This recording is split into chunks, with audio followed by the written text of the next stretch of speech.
Sebelum lanjut ke cerita, bagi teman-teman yang belum subscribe, silakan subscribe sekarang juga dan aktifkan lonceng notifikasi agar teman-teman tidak ketinggalan cerita terbaru dari kami. Dan tidak usah lama-lama, langsung saja kita masuk ke ceritanya. Selamat mendengarkan. Seorang janda yang tinggal di sebuah desa. Dia memiliki 2 anak, cowok dan cewek. Mereka masih kecil semua. Anak yang pertama namanya Reno, usianya 9 tahun dan dia harus terpaksa putus sekolah karena Umul tidak mampu membiayai sekolahnya. Sementara anak yang keduanya bernama Rini, dia masih berusia 6 tahun. Umul, nama janda tersebut. Ia terpaksa harus berjualan es cendol dawet keliling untuk memenuhi kebutuhan hidupnya dan juga kedua anaknya. Bahkan dia juga harus merawat ibunya. Biasanya dia berjualan keliling menggunakan gerobak. Dia berjalan kaki ke sana kemari dan dia tidak malu ataupun gengsi. Setiap Umul berangkat jualan es cendol dawet keliling, biasanya kedua anaknya dititipkan pada ibunya, namanya Butami. Umul ditinggal suaminya beberapa tahun yang lalu karena mengalami kecelakaan saat kerja. Suaminya waktu itu bekerja di sebuah pabrik, namun suaminya saat bekerja mengalami kecelakaan dan tangannya terpotong karena terkena mesin bubut. Dan saat dilarikan ke rumah sakit, suaminya itu sudah tidak dapat tertolong karena sudah kehabisan banyak darah. Pagi itu, seperti biasa, Umul menyiapkan bahan-bahan untuk dagangannya dengan dibantu oleh Butami ibunya membuat cendol dawet. Sementara kedua anaknya masih tertidur di dalam kamar belum bangun semua. Setelah semuanya sudah siap, segera Umul pun menata dagangannya pada gerobak yang sudah disiapkan di depan rumahnya. Sudah semua kan, Mul? Sudah, Bu, kayaknya. Kalau gitu aku berangkat jualan dulu ya, Bu. Iya, Nduk. Semoga dagangannya laris manis ya, Nduk. Amin. Bekalnya sudah dibawa belum? Sudah, Bu, lengkap. Umul pun mulai berangkat berjalan kaki mendorong gerobaknya keliling dari satu desa ke desa yang lain sambil membunyikan trompet sebagai tanda jualannya. Dia sudah berjalan beberapa kilometer, namun es cendol dawetnya belum ada yang membeli juga. Padahal hari itu terlihat sangat panas sekali. Umul sampai keringetan karena terik matahari yang sangat menyengat. Namun dia tidak menyerah untuk terus berkeliling jualan. Beberapa saat kemudian, akhirnya ada beberapa anak kecil yang memanggilnya untuk membeli es cendolnya. Kebetulan saat itu, Umul melewati jalan depan sekolahan. Dia pun merasa senang dan gembira melayani anak-anak yang membeli es cendol dawetnya. Setelahnya dia pun melanjutkan kembali perjalanan keliling. Hari pun semakin siang dan terik matahari semakin panas terasa di atas ubun-ubun kepala. Karena sudah waktunya untuk makan siang, dia pun berhenti terlebih dahulu di bawah pohon besar yang ada di pinggir jalan. Lalu Umul segera menyantap makan siangnya dengan bekal yang sudah dibawa dari rumah. Lumayan, di bawah pohon itu, angin semilir membuat hawa adem dan dapat menghilangkan rasa lelah, sembari melihat pemandangan sawah yang indah hijau adem dipandang oleh mata. Beberapa saat kemudian, tiba-tiba saja ada seorang kakek-kakek tua menggunakan tongkat dan ada sebuah sarung yang diselempangkan di pundaknya seperti sebuah tas. Kakek tua itu menghampiri Umul yang baru selesai makan.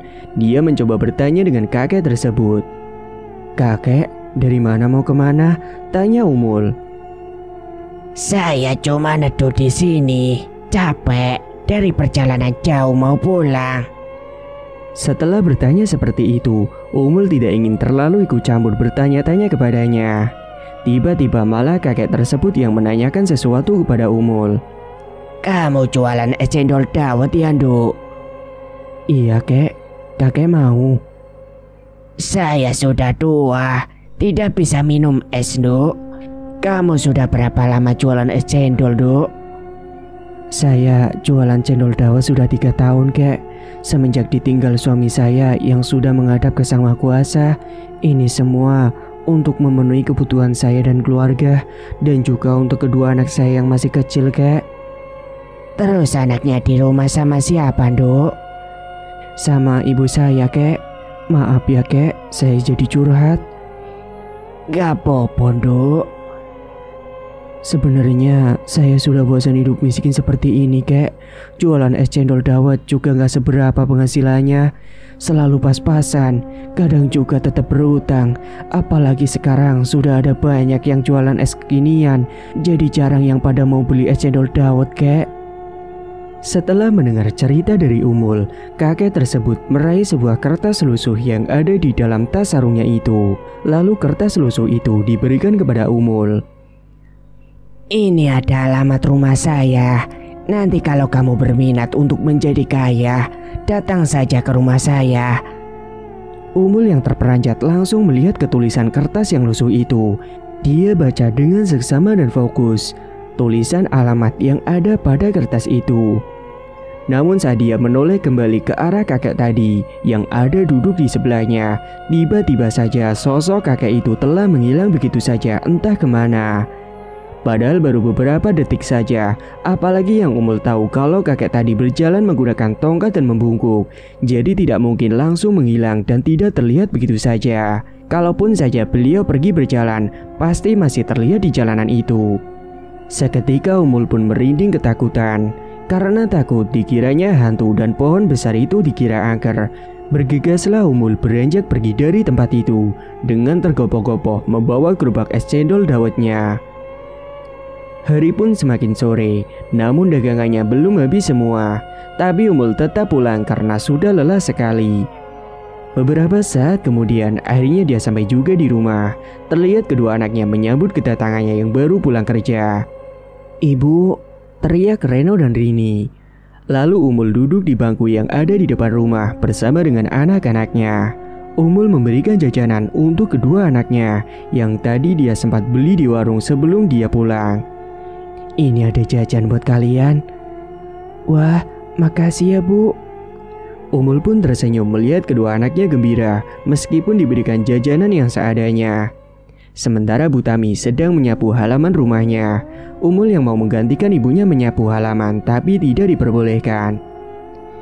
Singkat cerita, malam harinya Umul merebahkan tubuhnya di dalam kamar karena sudah lelah seharian keliling jualan.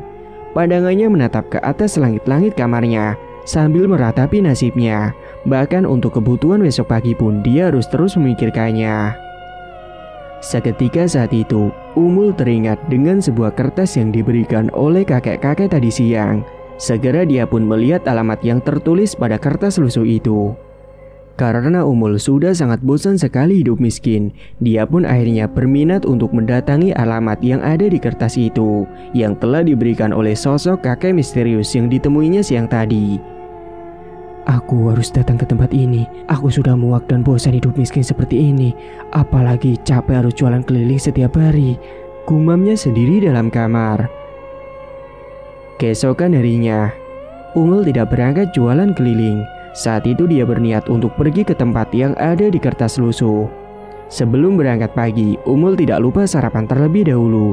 Dia juga berpamitan kepada ibu dan juga kedua anaknya. Akan tetapi, dia tidak bilang kalau dia akan pergi ke tempat itu. Melainkan Umul pamit izin mau pergi ke rumah temannya. Dia beralasan rumah temannya itu ada di luar kota. Dan untuk meminjam uang untuk buka usaha toko sembako di rumah supaya tidak usah jualan es keliling lagi. "Kenapa hari ini gak jualan, Mul?" tanya Bu Tami. "Ini Bu, aku pagi ini mau pergi keluar kota." "Keluar kota? Mau ngapain, Duk? Kenapa kok dadakan?" "Iya Bu, soalnya aku mau ke rumah teman lama aku yang ada di luar kota. Mau pinjam uang buat modal usaha. Aku rencananya mau buka toko sembako aja Bu di depan rumah, biar gak usah capek-capek keliling. Sekalian bisa jagain anak-anak juga. Kasihan ibu kan juga capek," jelasnya pada Bu Tami. "Oh gitu. Tapi emangnya kamu punya ongkos?" "Ada Bu, aku pakai uang simpanan dulu." "Ya udah kalau gitu kamu hati-hati ya di jalan." "Iya Bu, aku titip anak-anak dulu ya Bu." "Emangnya kamu berapa hari di sana?" "Nggak tahu Bu, mungkin kayaknya sih 2 harian." "Ibu jangan lama-lama perginya," timbal Rini. "Iya Nak, kalian jangan nakal ya. ucap Umul sambil tersenyum kepada kedua anaknya. Setelah selesai sarapan, segera dia berangkat ke terminal. Umul naik bus menuju ke alamat yang di dalam kertas lusuh yang selalu dibawanya itu. Beberapa jam kemudian, Umul pun akhirnya sampai juga di sebuah desa yang sesuai dengan alamat tersebut. Lalu dia pun turun untuk menanyakan kepada warga setempat karena belum tahu rumahnya yang mana. Di kertas alamat itu tidak tertuliskan dengan jelas alamat rumahnya dan membuat dia bingung. Sore itu Umul yang merasa lapar karena belum makan siang dan selama di perjalanan tidak membawa bekal sama sekali. Dia pun akhirnya mampir terlebih dahulu ke sebuah warung yang ada di desa itu. Dia memesan makanan dan minuman untuk menggajal perutnya yang terasa keroncongan. Sesaat kemudian, akhirnya pesanannya pun datang juga. Segera dia pun menyantap makanan dengan lahap karena sudah sangat lapar sekali. Setelah sudah selesai makan, sambil istirahat sejenak, Umul pun menanyakan rumah di alamat itu. "Bu, maaf, saya mau tanya, ibu tahu alamat rumah ini enggak?" tanya Umul sembari memberikan kertas lusuh kepada ibu penjual warung itu. "Oh, saya tahu, Mbak. Ini ada di tengah hutan, Mbak, rumahnya. Masih jauh." "Hutannya di mana ya, Bu?" "Itu nanti Mbaknya lurus saja ke arah kanan. Nanti ada lapangan, terus belok kiri, terus ada jalur masuk ke dalam hutan. Sekitar 1 jam lah, Mbak, kalau nggak salah," jelas ibu penjual warung. "Oh, ya sudah, Bu. Saya paham. Terima kasih ya, Bu, informasinya." Saat itu Umul pun langsung membayar semua pesanannya dan beranjak pergi ke hutan sesuai petunjuk ibu warung tadi. Beberapa saat kemudian, Umul pun akhirnya sampai juga di depan hutan dan mulai masuk ke dalam hutan melewati jalanan setapak bebatuan yang berliku. Jingga sore itu mulai terbenam, pertanda hari sudah mulai gelap. Umul pun berjalan tergopoh-gopoh berharap cepat sampai di rumahnya. Tapi ternyata dia merasa capek karena jalanannya yang sangat naik turun dan juga berliku. Akhirnya Umul pun istirahat sejenak di bawah pohon besar yang ada di dekat situ. Sembari dia meminum air putih yang tadi dia beli di warung sebagai bekal perjalanannya, tak lupa juga ia membeli roti. Setelah dirasa sudah mendingan, dia pun kemudian melanjutkan perjalanan kembali menuju ke tujuannya. Suara hewan di dalam hutan saling bersahutan memecahkan keheningan. Beberapa saat kemudian, akhirnya Umul pun sampai juga di sebuah rumah gubuk yang ada di tengah hutan. Rumahnya terlihat seperti sudah tidak terpakai karena bentuknya seperti zaman dulu sekali. Bahkan lantainya masih tanah langsung dari hutan. Penerangannya pun sangat minim sekali, hanya dengan menggunakan lampu petromak yang sangat remang-remang. Segera Umul menyambangi rumah itu, tapi rumahnya tertutup dan sepi. "Permisi." Beberapa kali dia mengetuk pintu rumahnya, tapi belum ada yang membukakan pintu. Namun dia tidak menyerah untuk terus mengetuk pintunya. Hingga beberapa saat kemudian terdengar suara yang membukakan pintu, dan nampaklah seorang laki-laki parubaya yang membukakan pintunya. Sosok laki-laki itu mengenakan baju kuno berwarna hitam dan juga celana hitam cingkrang serta menggunakan belangkon yang ada di atas kepalanya. Sontak Umul terkejut melihat kakek itu karena dia lihat berbeda dengan kemarin yang dia temui waktu memberikan surat di bawah pohon waktu dia sedang keliling jualan es. Lantas Umul langsung menanyakan soal alamat yang ada pada kertas lusuh itu dan diperlihatkan kepada kakek itu. "Maaf kek, apa benar kek alamat rumahnya ini? Tapi kok kakek beda sama yang kemarin saat menghampiri saya di bawah pohon," ucap Umul. Kakek itu lalu menganggukkan kepalanya pertanda mengiyakan bahwa alamat yang ada pada Umul itu benar. Setelah itu kakek tua mengajak Umul masuk ke dalam rumah untuk mengobrol. "Kemarin kakek yang kamu temui itu adalah ingon saya, atau bisa disebut makhluk halus milik saya. Oh iya, kamu panggil saja saya Mbak Sugeng." Lalu segera saat itu Umul menjelaskan maksud kedatangannya ke rumah Mbak Sugeng. Meskipun sebenarnya Mbak Sugeng sudah tahu karena dia mendapatkan kabar dari ingonya. "Jadi gini Mbah, saya datang kemari mau merubah nasib saya yang selalu hidup pas-pasan." Mbak Sugeng lalu tersenyum mendengar penjelasan dari Umul dan beliau menyarankan kepada Umul untuk melakukan pesugihan ini bongkok. Kalau kau mau, saya bisa bantu. Yaitu kamu harus melakukan pesugihan ini bongkok. Pesugihan ini bongkok? Gimana itu Mbah maksudnya? Pesugihan ini nantinya raga kau akan dimasukin oleh sosok Nini Bongkok untuk mencari tumbalnya. Iya deh Mbah, saya mau. Tapi gimana caranya? Ada beberapa syarat yang harus kamu lakukan terlebih dahulu. Apa Mbah syaratnya? Kamu harus melakukan ritual nanti malam, yakni mandi kembang 7 rupa. Dan kamu juga harus bertapa di gubuk yang ada di dekat sungai dengan telanjang bulat. Ah, telanjang Mbah? Iya, memang itu syaratnya. Bagaimana? Apakah kamu sanggup? Seketika Umul terdiam memikirkan hal itu, karena dia nantinya harus melakukan ritual dulu dan harus sudah siap dengan resiko yang akan didapatinya. Namun karena sudah stuck, bosan hidup miskin, dan serba kekurangan, tanpa basa-basi dia pun mengiyakannya. Iya Mbah, saya sanggup. Singkat cerita, malam harinya Umul pun melakukan ritual di dalam ruangan khusus yang ada di dalam rumahnya Mbah Sugeng. Di dalam ruangan ritual itu ada beberapa sesajen yang disiapkan, bahkan kemenyan yang sudah dibakar. Umul merinding ketakutan karena interior di dalam ruangan itu sangat menyeramkan, serta bau khas yang sangat menyeruak di dalam hidung. Mbah Sugeng terus berkomat kamit membacakan mantra, membuat Umul merinding, bulu kuduknya berdiri semua. Hembusan angin kencang tiba-tiba saja datang masuk ke dalam ruangan, membuat hawa semakin dingin malam itu. Beberapa saat kemudian, tiba-tiba terlihat ada sosok Nini Bongkok yang berada di sampingnya Mbah Sugeng. Sosok itu berkomunikasi dengan Mbah Sugeng. Umul pun sontak terkejut melihat sosok Nini Bongkok dengan wajah yang menyeramkan sekali. Semua rambut di kepalanya sudah memutih semua. Nini Bongkok itu mengenakan kebaya lusuh dengan selendang batik sebagai roknya dan menggunakan tongkat kayu. Umul tidak tahu apa yang mereka bicarakan. Dia hanya terdiam saja sambil merinding karena Nini itu wajahnya sangat mengerikan sekali. Beberapa saat kemudian, ritual pun sudah selesai. Setelahnya Umul akan dimandikan dengan kembang 7 rupa yang sudah disiapkan oleh Mbah Sugeng. Saat itu Umul dibawa ke belakang rumah di sumur tua.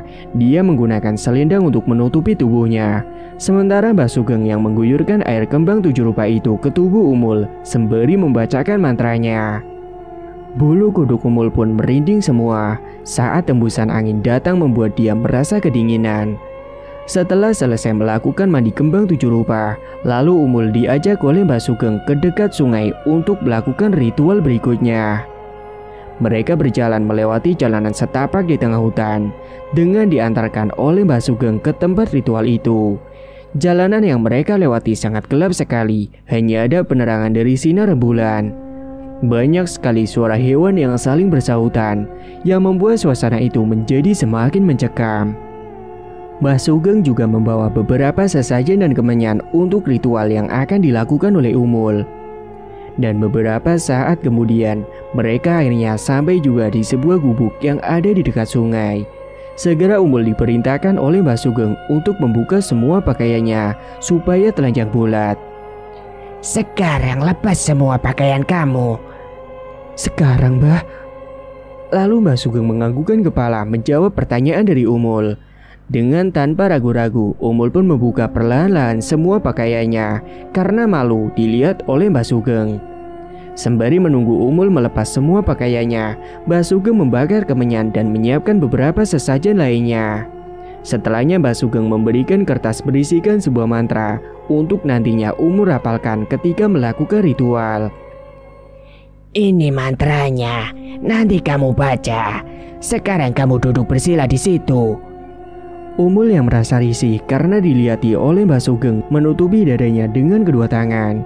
Dan sebelum Mbah Sugeng pulang kembali ke rumah, dia mewanti-wanti kepada Umul. Nanti saat kau sedang melakukan ritual, ketika ada gangguan, hiraukan saja. Iya Mbah, baik. Sesaat kemudian, Mbah Sugeng pun akhirnya beranjak pergi meninggalkan Umul sendirian di gubuk dekat sungai itu. Umul pun mulai merapalkan mantranya di kegelapan malam ditemani bakaran kemenyan dengan aroma yang khas. Angin kencang pun datang, membuat hawa dingin menusuk ke dalam tubuh Umul yang membuatnya merinding. Umul merapalkan mantranya dengan mulut berkomat-kamit.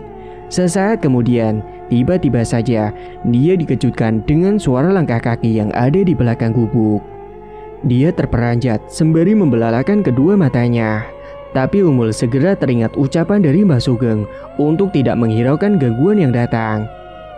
Jantungnya berdebar kencang, namun harus tetap fokus merapalkan mantranya. Dan beberapa saat kemudian, dia malah dikejutkan dengan suara wanita yang tertawa mengikik dengan cukup keras sekali. Sosok itu adalah kuntilanak yang terbang berada tepat di hadapan gubuk yang Umul tempati itu. Wajahnya hancur dengan rambut acak-acakan juga dengan pakaian yang putih lusuh. Sosok itu menatap ke arah Umul dengan sinis, mulutnya menyeringai seram ke arah Umul. Gangguan demi gangguan terus berdatangan, namun Umul tidak tergoda dengan banyaknya gangguan itu karena dia harus tetap fokus merapalkan mantranya. Tak terasa waktu sudah menunjukkan pukul 4 pagi. Dia pun harus segera balik ke rumahnya Mbah Sugeng sebelum subuh tiba. Dia berjalan sendirian melewati jalanan setapak di tengah hutan yang terlihat masih gelap. Beberapa saat kemudian, akhirnya Umul pun sampai juga di rumahnya Mbah Sugeng.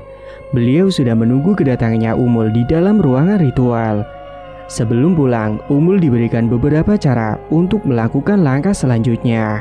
Saat itu Mbah Sugeng lalu memberikan sebuah jimat yang terbungkus kain mori putih yang sudah diberikan mantra khusus. Ambil jimat ini dan simpan saat kau akan mencari tumbalnya.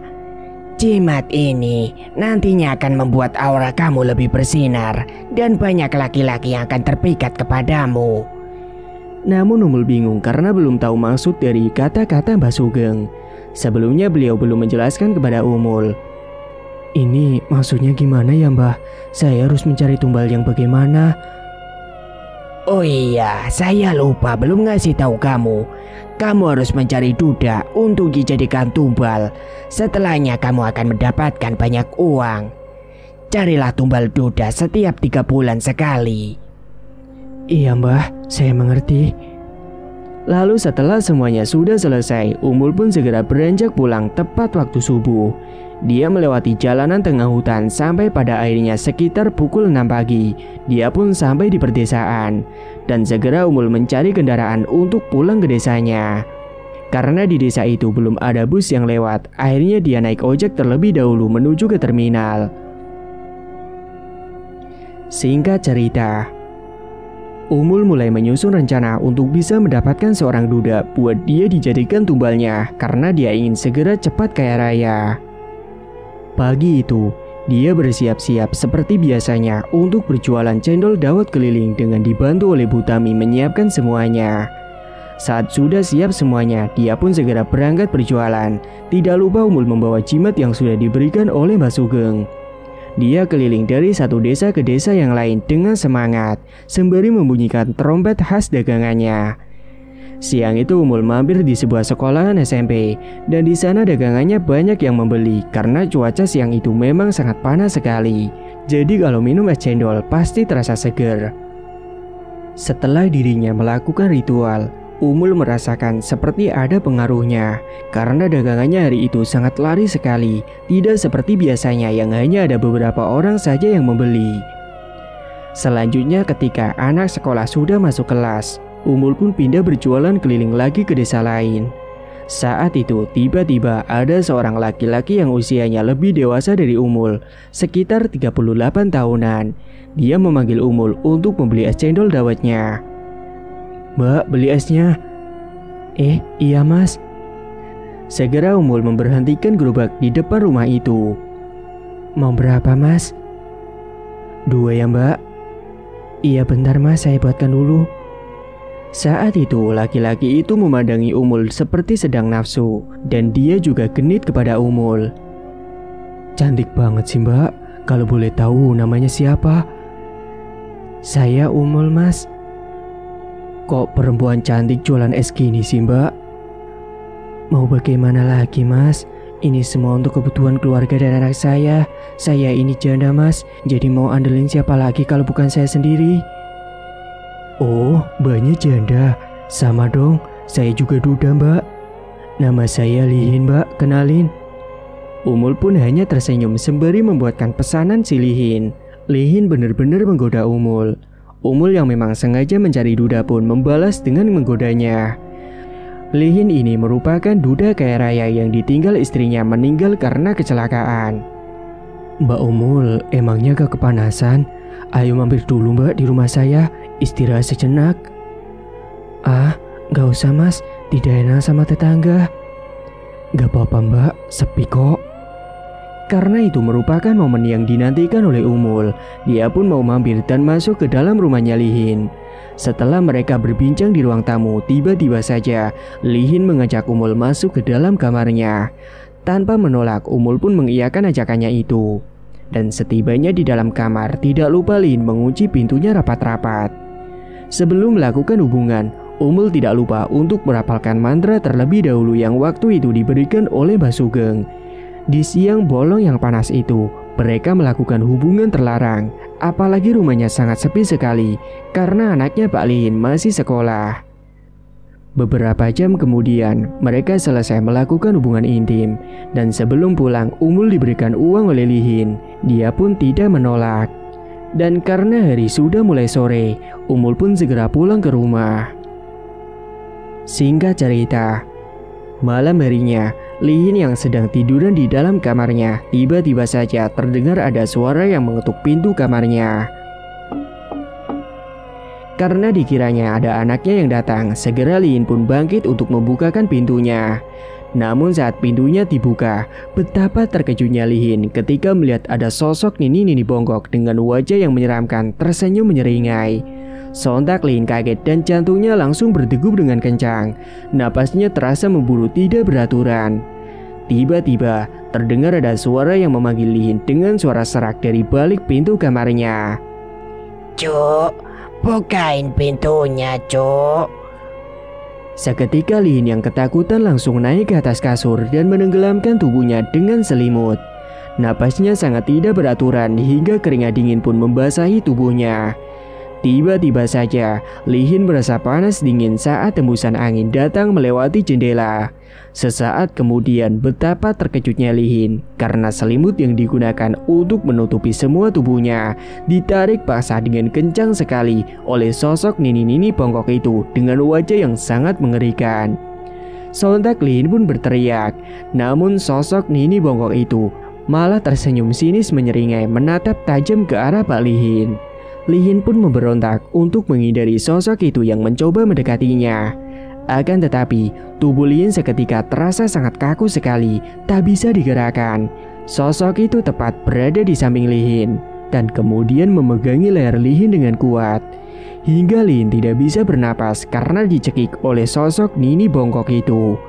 Karena tidak kuat dicekik, sampai-sampai lidahnya Lihin itu menjulur ke depan.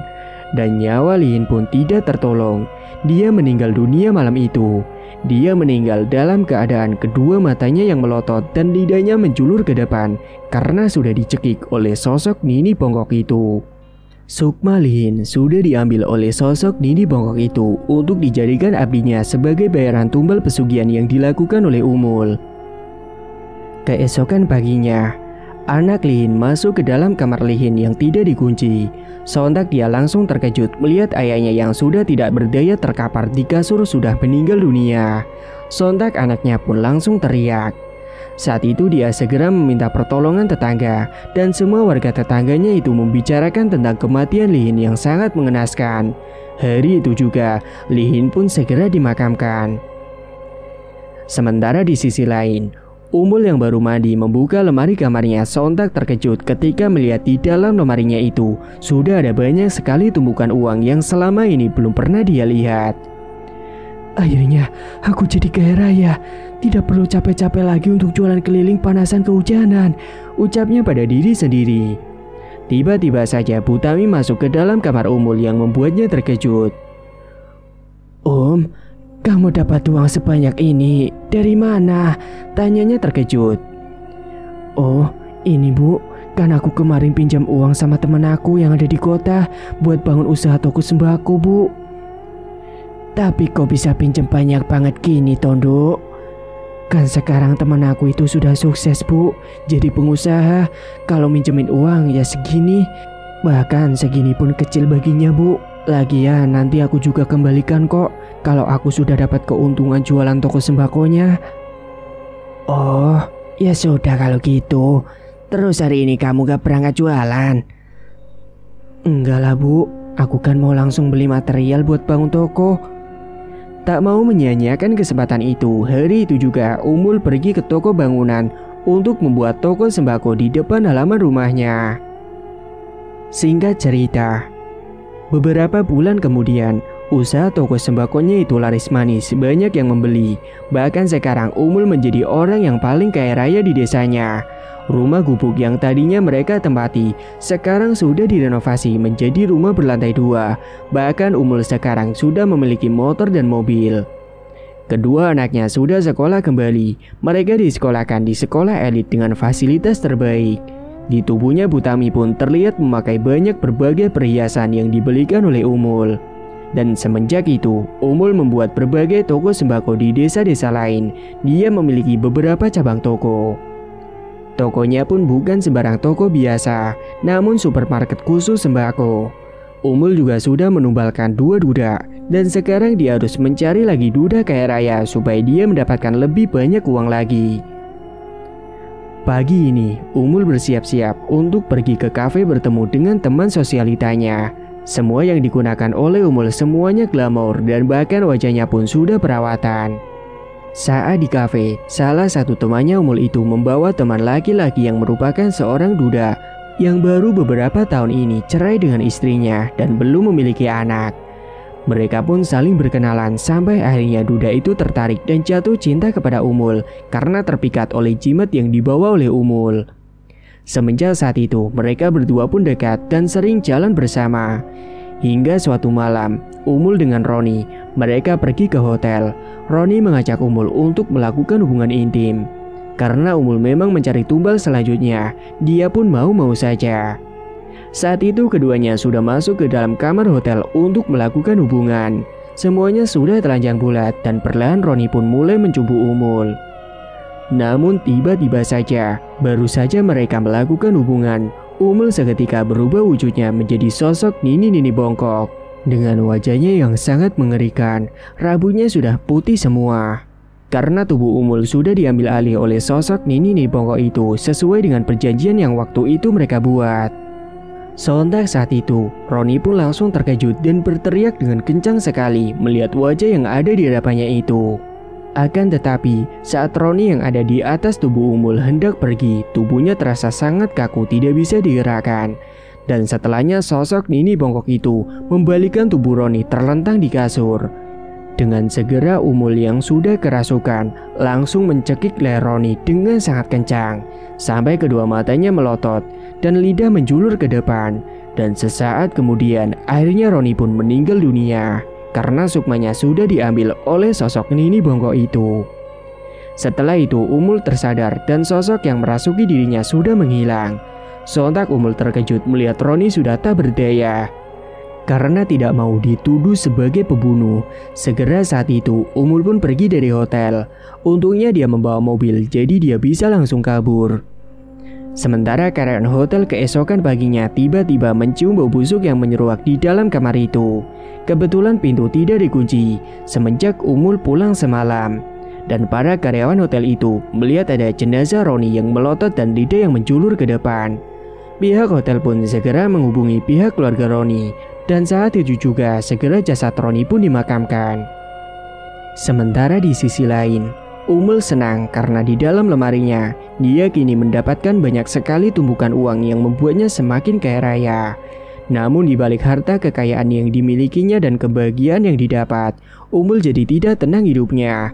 Karena setiap malam dia selalu diganggu dengan teror-teror aneh. Malam harinya, Umul yang sedang tiduran di dalam kamar sambil main HP, tiba-tiba saja mendengar ada yang memanggil namanya dengan suara serak seperti nenek-nenek. Umul, cucuku.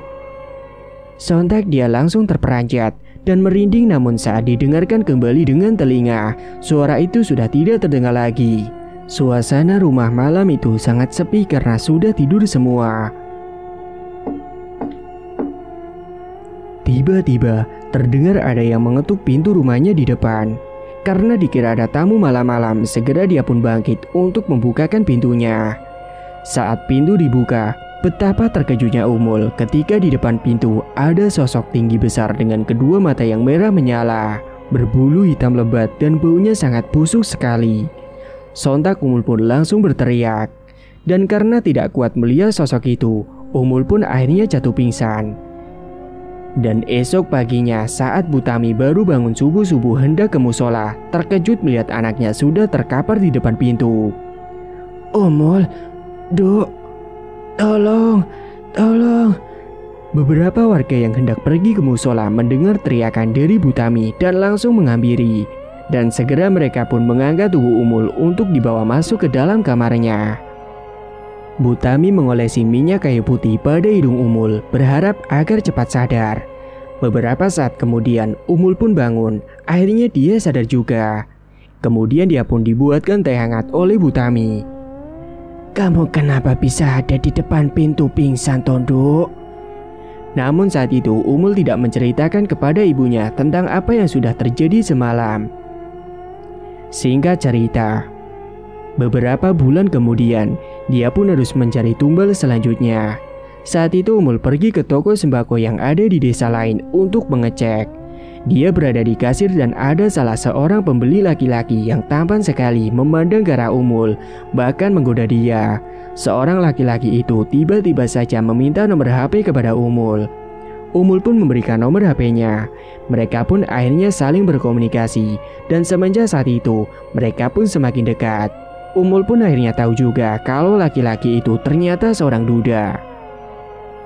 Hingga suatu hari mereka ketemuan di sebuah tempat dan duda itu mengajak Umul untuk ke rumahnya waktu malam hari setelah pulang dari mall. Duda tersebut mengajak Umul untuk melakukan hubungan terlarang. Tanpa menolak, Umul pun mau karena memang dia sedang mencari tumbal. Malam itu hawa yang dirasa sangat berbeda. Umul lupa tidak membacakan mantranya sebelum melakukan hubungan. Karena dia sudah bergairah dan penuh nafsu dengan duda tampan itu, sehingga mereka melakukan itu sampai pagi. Keesokan paginya, sebelum subuh, Umul segera berpamitan untuk pulang. Dan sebelum pulang, dia diberikan uang yang banyak sekali jumlahnya oleh duda itu. Dan setelah sampai di rumah, tiba-tiba tubuhnya Umul meriang demam tinggi, dan bahkan dia tidak mendapatkan uang sama sekali di dalam lemari kamarnya. Bu, Ibu, teriak Umul. Segera Butami menghampiri Umul yang ada di dalam kamarnya yang baru saja pulang. Ada apa, Nduk? Terlihat dia sedang menggigil kedinginan dan wajahnya sangat pucat sekali. Kamu sakit, Nduk? Tanya Butami sambil mengecek keningnya Umul dengan telapak tangan. Saat dipegang, ternyata benar, dahinya Umul sangat panas sekali. Segera Butami membawa Umul ke dokter untuk diperiksa. Dokter hanya memberikan vitamin saja karena menurutnya Umul ini hanya kelelahan dan butuh istirahat yang cukup. Setelahnya mereka pun pulang kembali ke rumah. Singkat cerita, malam harinya Umul yang berada di dalam kamarnya, dia melihat ada bayangan hitam yang melintas, disertai dengan angin kencang yang membuat hawa dingin menusuk ke dalam tulang, sampai dia merasakan merinding dan bulu kuduknya berdiri semua. Segera Umul menenggelamkan tubuhnya di balik selimut. Sesaat kemudian tiba-tiba saja dia mencium bau busuk yang sangat menyeruak ke dalam hidung. Baunya seperti bau bangkai tikus yang anyir dan juga amis sekali.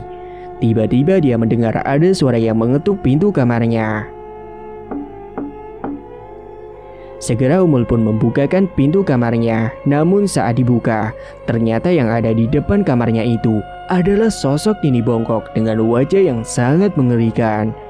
Dia sontak menutup langsung pintu kamarnya dan pergi ke kasur menenggelamkan tubuhnya di balik selimut. Jantungnya berdebar dengan sangat kencang sekali, napasnya tidak beraturan, keringat dingin pun mulai mengalir. Umul, cucuku, bukakan pintunya, Cuk, ucap sosok Nini itu dengan suara seraknya.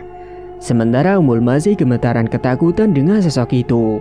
Sesaat kemudian, dia dikejutkan dengan sosok Nini itu yang tiba-tiba saja ada di dalam kamarnya dan menarik paksa selimut yang menutupi tubuhnya.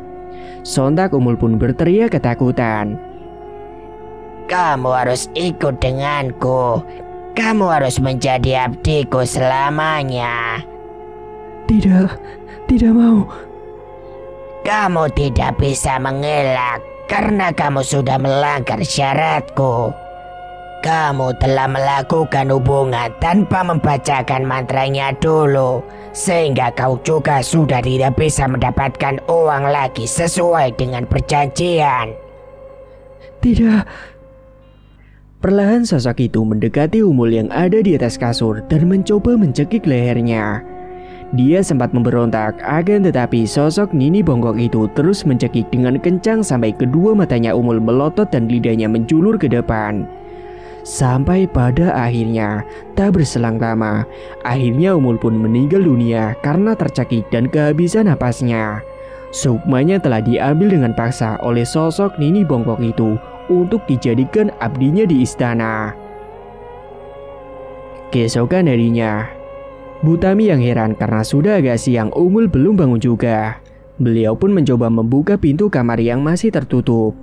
Saat pintu dibuka, betapa terkejutnya Butami melihat anaknya sudah terkapar di atas kasur dengan mengenaskan.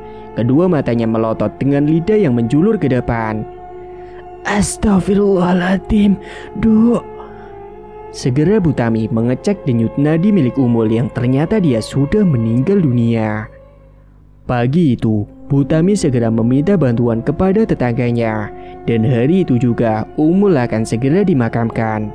Namun ada yang janggal saat jenazahnya Umul sedang dimandikan. Baunya sangat busuk sekali dan selalu mengeluarkan cairan dari vaginanya yang tak kunjung henti. Kok gini ya jenazahnya Mbak Umul? Gimana nih ibu-ibu? Salah satu yang memandikan jenazah Umul menemui Pak Ustadz yang ada di depan bersama dengan para petakziah lainnya. Pak Ustadz, itu gimana jenazahnya Mbak Umul? Selalu ngeluarin cairan putih dari alat kelaminnya. Astagfirullahaladzim. Kalau begitu langsung dibawa masuk saja Bu. Kalau sudah selesai biar dikafani. Saat itu segera jenazahnya Umul dibawa masuk ke dalam untuk dikafani. Namun ketika akan dikafani, kedua matanya tiba-tiba tidak bisa ditutup dan lidahnya pun masih tetap menjulur ke depan. Pak Wira yang merupakan seorang ustadz dan tahu tentang hal seperti itu menerawang apa yang sebenarnya sudah terjadi semasa hidupnya Umul. Beliau meraga sukma dengan mulut yang terus membacakan doa-doa. Dan sesaat kemudian, Pak Wira berada di sebuah istana yang mana di sana beliau melihat ada sukmanya Umul yang sedang dirantai dan lehernya tercekik oleh rantai yang ada di sana. Tiba-tiba saja, sosok Nini bongkok itu menghampiri Pak Wira dengan wajah yang murka. Saat itu mereka pun bertarung satu sama lain, sampai pada akhirnya Pak Wira pun yang menang. Setelahnya sukma Umul akhirnya dikembalikan ke dalam raganya. Dan sesaat kemudian Pak Wira yang sudah selesai menerawang, dia pun kembali lagi ke raganya. Tubuhnya dipenuhi dengan peluh keringat akibat pertarungannya tadi melawan sosok Nini bongkok itu. Lalu Pak Wira berbicara kepada Butami atas apa yang sebenarnya sudah terjadi dengan Umul. Karena selama ini beliau tidak tahu kalau Umul sudah melakukan perbuatan yang sudah menyimpang dari agama. Bu, maaf, setelah saya terawang tadi, sukmanya Mbak Umul ternyata sudah dibawa oleh sosok iblis sesembahannya. Maksudnya apa Pak Ustadz? Jadi selama ini Mbak Umul sudah melakukan hal yang menyekutukan Allah, yaitu melakukan pesugihan, Bu. Astagfirullahaladzim, ucap Butami yang terkejut dan kemudian menangis mengetahui fakta tersebut. Karena beliau tidak menyangka kalau anaknya akan berbuat seperti itu. Tapi untungnya tadi saya dapat mengembalikan sukmanya Umul ke dalam raganya, Bu. Jelas Pak Ustadz. Setelahnya Pak Wira mencoba menutup kedua mata dan lidahnya yang menjulur ke depan serta tangan yang masih sangat kaku sekali. Namun seperti sudah terkena azab, jenazahnya Umul tidak bisa dikembalikan. Bahkan jasadnya itu dipocongin tidak selayaknya pocong pada umumnya. Akhirnya terpaksa saat itu juga jenazahnya mau tidak mau harus tetap dikafani dengan keadaan seperti itu. Pak Wira dan semua petakziah lainnya akhirnya berdoa bersama. Dan singkat cerita, semenjak meninggalnya Umul, semua usaha toko sembakonya yang ada di berbagai desa itu mengalami kebangkrutan dalam waktu yang bersamaan. Semuanya ludes terbakar, entah apa penyebabnya, sehingga semua harta milik Umul habis tak bersisa. Bu Tami pun menjual rumah, mobil, dan motor Umul untuk menggaji karyawan yang sudah bekerja. Dan sejak saat itu, Bu Tami dengan cucunya, yakni Rini dan Reno, hidup sederhana seperti dulu lagi. Mereka tinggal di sebuah kontrakan yang kecil. Bu Tami akhirnya bekerja berjualan es cendol dawet seperti Umul waktu itu untuk mencukupi kebutuhan sehari-harinya. Dan kedua cucunya itu juga sudah berhenti sekolah di sekolahan elit lagi. Namun mereka masih tetap sekolah, tapi pindah ke sekolahan yang biasa. Perlu kita ketahui, menjalani ritual pesugihan yang bertentangan dengan ajaran agama, apapun agamanya, jika ajaran agama dilangkahi, maka si pelaku harus siap memikul konsekuensinya. Bahkan divonis berdosa saja itu tidak cukup. Tamat. Cerita pun selesai. Terima kasih bagi teman-teman yang sudah menyimak cerita hingga akhir. Dan bagi yang belum bergabung, silakan tekan tombol subscribe sekarang juga dan aktifkan lonceng notifikasi agar tidak ketinggalan info updatean terbaru dari kami. Sekian dulu dari Mang Ripan, terima kasih sudah menyimak. Wassalamualaikum warahmatullahi wabarakatuh.